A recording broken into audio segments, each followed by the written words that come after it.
Welcome to KitPlus Daily. As much as we love each other's company, we are still remaining remote from each other in this virtual studio. Does make you wonder whether after all this is over, will we ever need to be in a physical studio again? With a bit of luck. Today's special guest heads up one of the largest independent broadcast manufacturing companies in the world, and we'll be with him right after the news.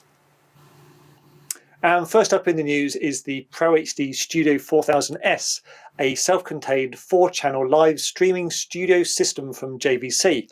And it's proved to be the right solution for the 48 Now Centre digital studio at WAFF TV in the States, where it has deployed the ProHD Studio complete with robotic JVC KYPZ100 PTZ cameras and the company's RMLP100 PTZ camera control to increase its ability to live stream original content and replays of its newscasts. RTP in Portugal has standardised on Grass Valley cameras, deploying 49 LDX82 Elite camera systems with XDR licenses across its studios and outside broadcast fleet. The upgrade to its camera chains provides HD and HDR support across RTP's live events and studio production, and helps ensure future-proof acquisition capability thanks to Grass Valley's pretty robust upgrade path. And Frame.io have announced the launch of Frame.io version 3.6, along with a brand new application, Frame.io Transfer, now available in beta. Frame.io 3.6 offers new features designed to meet the fast-evolving needs of today's remote workforce, with a particular focus on speed and security.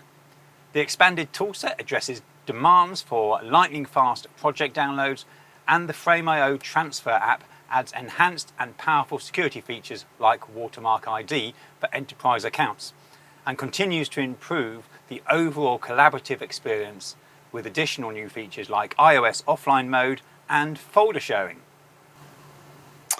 Mediakind have launched its new virtual experience, a unique portal that invites the world to explore and engage with a full range of Mediakind content, anytime, anywhere.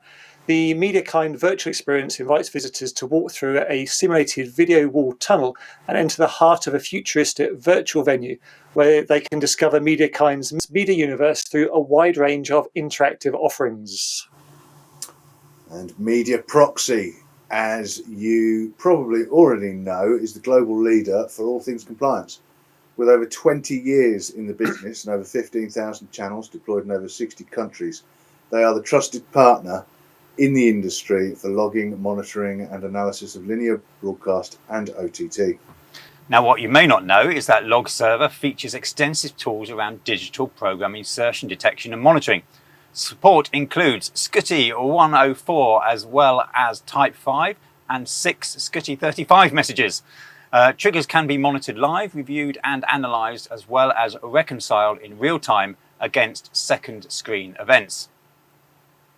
And of course, if you're looking to replace your Volacom system, why not team up with the global leader in compliance? For more information, you can check out their website that's on screen now. And it's time. It's time for our special guest. Well, David, thank you for coming on the show. It's a pleasure to have you here. Let's kick off with what do you think sort of the medium to longer term effects of the coronavirus will be on our industry?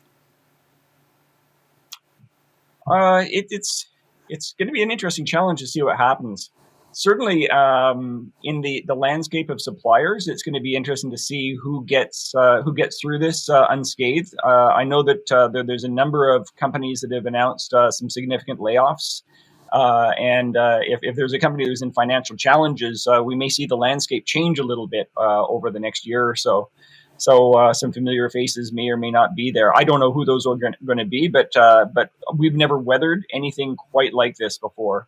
And certainly one of the things is the impact on live sports, because with that's even on the broadcast side of things, live sports is an incredibly important part of the revenue stream.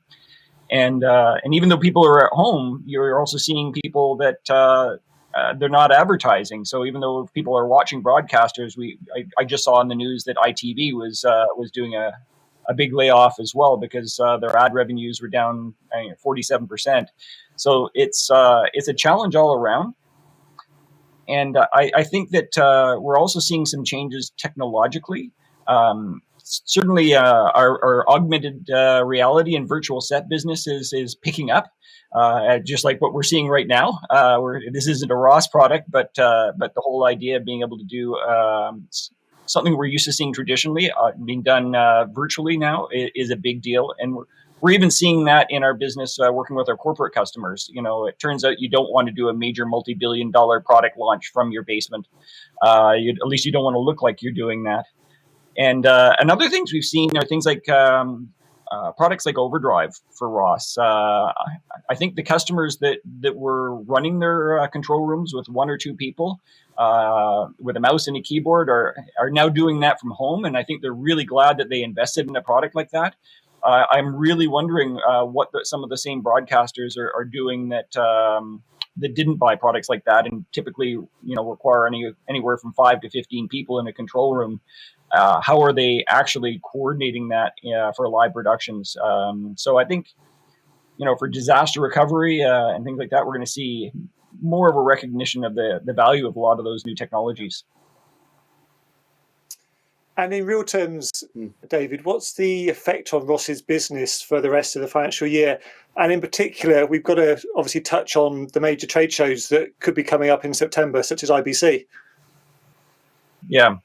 So the first half of the year, pre-pandemic was an absolutely stellar start to the year. We were up on average 30% over last year, and of course, last year was another huge record year for us.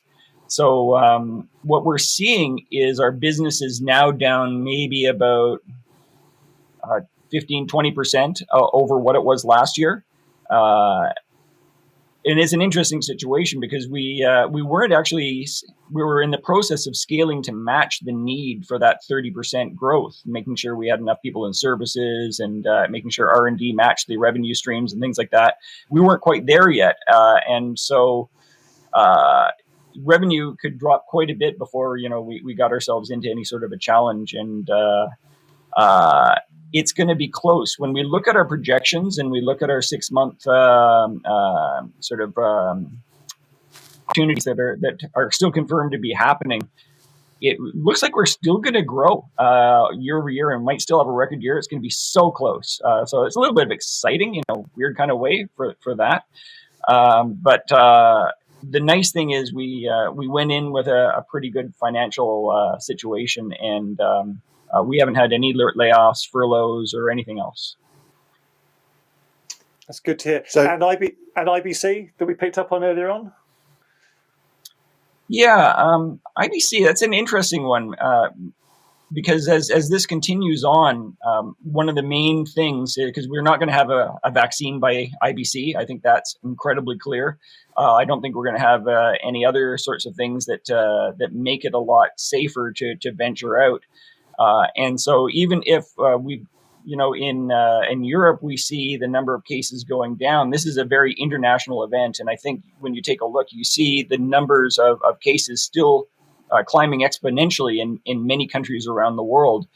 And here we are as broadcasters, really trying to be responsible, sending the message to the world that social distancing, avoiding large gatherings is incredibly important. And if we are the very first or one of the very first large gatherings of a major trade show of any place in the world, I don't know if it sends quite the message that the broadcasters or our communities really want us to send. So we made a decision yesterday that we will not be attending IBC. It breaks our hearts, almost literally. To not be able to go because we already missed NAB and there's a lot of people that we want to see and a lot of products we want to launch. But it's just, I think it's too big too soon.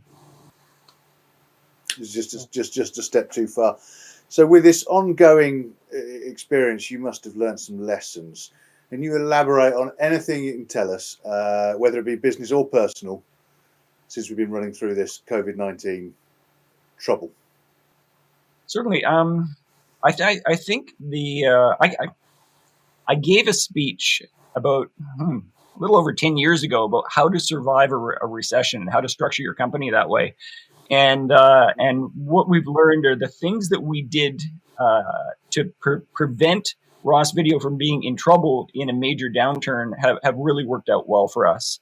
One of the big things, of course, is having diversity in your product line and what you and how you sell it. An example of that is having small things and large things, because sometimes we work on major projects, but if the major projects aren't coming in, the engineers still tinker. They still need replacement and things like that, and sometimes smaller products. So we have intentionally a product line that has both of those sorts of things. We have virtual products as well as hardware products, which also work very well, cloud-based products and things like that. Another one is having geographic diversity. It was interesting when our business in Asia, and particularly China, started to drop off drastically. We're still doing well in the rest of the world, and when that started to go down, China, popped back up and helped us again, and in Asia in general. So geographic diversity was important, and finally, market vertical diversity. On one side, it's nice to have live events and live production and stadiums and things like that to counteract, what's going on in the broadcast world and that sort of transmission. And this time it goes around the other way, where the broadcast are doing very, very well with us. And of course, live events have gone away almost completely. And so having that diversity of market verticals and where you're selling into has been a good lesson, let's put it that way, to make sure you have that as well. Yeah. And finally, having the financial strength to plow through something like this. We made sure that we had considerable cash in the bank. After having a number of good years, we had the opportunity to perhaps buy more companies or invest even faster into R&D. But we took a measured approach to our growth, and I have to say I'm pleased we did that now. Yeah, no, it's important. I'm pleased to hear that the diversity, you've got this built-in resilience. So we'll be seeing Ross at hopefully the next trade show. Yes. And thank you very much for coming in, David. It's been great seeing you, and we look forward to seeing you at IBC NAB whenever it happens next. Fingers crossed. When it happens next, we really want to be there too. Looking forward to it. Thank you, David. That's great. We really do appreciate guests taking the time out of their busy schedules to come and join us on the KitPlus Daily. And of course, if you'd like to take part, check out the link below, and please do get in touch. We always catch up with Ross at the international trade shows, and you can see all of those videos from the past and more on our YouTube channel playlist. Unfortunately, you have to put up with more of me in front of camera on those, so bear that in mind. Until next time, that's goodbye from us.